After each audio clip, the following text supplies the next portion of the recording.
আসসালামু আলাইকুম এভরিওয়ান। আবারও হাজির হয়েছি খুবই সহজ একটি রেসিপি নিয়ে। আশা করছি আপনাদের ভালো লাগবে, আর ভালো লাগলে অবশ্যই একটা লাইক দিয়ে দেবেন। আজ আমি রান্না করব ডাঁটা শাক, আর খুব সহজভাবেই রান্না করব। আশা করছি আপনাদের ভালো লাগবে। চলে যাচ্ছে রান্না করতে।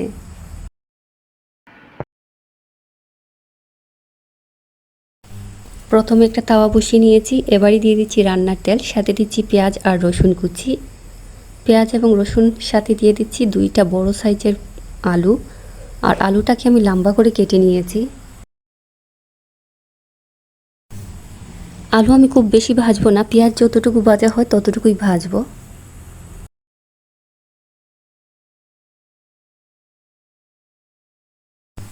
পেঁয়াজ ভাজা হয়ে গেছে, এ পর্যায়ে দিয়ে দিচ্ছি গুঁড়া মশলা। এখানে নিয়েছি হলুদ গুঁড়া, ধনিয়া গুঁড়া আর লাল মরিচের গুঁড়া, স্বাদ মতো লবণ।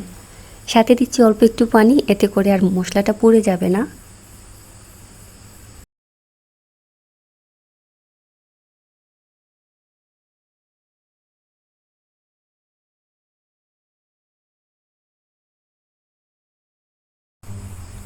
মশলার সাথে আলুটাকে কষিয়ে নিচ্ছি। তো দেখতেই পাচ্ছেন কষানো হয়ে গেছে। এ পর্যায়ে দিয়ে দিচ্ছি ডাঁটা।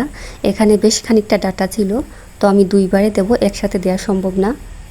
ডাঁটা দেওয়া হয়ে গেলে খুব ভালো করে নাড়াচাড়া করে ঢাকনা দিয়ে ঢেকে রাখছি। চুলার আঁচটা হাই হিটে আছে। ফিরে আসছি 5 মিনিট পর।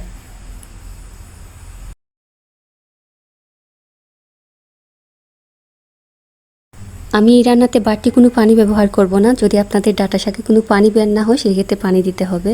আর ডাঁটা শাক থেকে কিন্তু প্রচুর পরিমাণে পানি বের হয়, এতে করে বাড়তি কোনো পানি দেওয়ার প্রয়োজন নেই। তো মাঝপথে 2-4 বার নেড়ে ছেড়ে সেদ্ধ হওয়া পর্যন্ত অপেক্ষা করব। তো দেখতেই পাচ্ছেন ডাঁটা মোটামুটি সেদ্ধ হচ্ছে, খুব বেশিও সেদ্ধ হয়নি। এ পর্যায়ে দিচ্ছি কাঁচামরিচ। ঢাকনা দিয়ে ঢেকে রাখছি আর অপেক্ষা করছি সেদ্ধ হওয়া পর্যন্ত।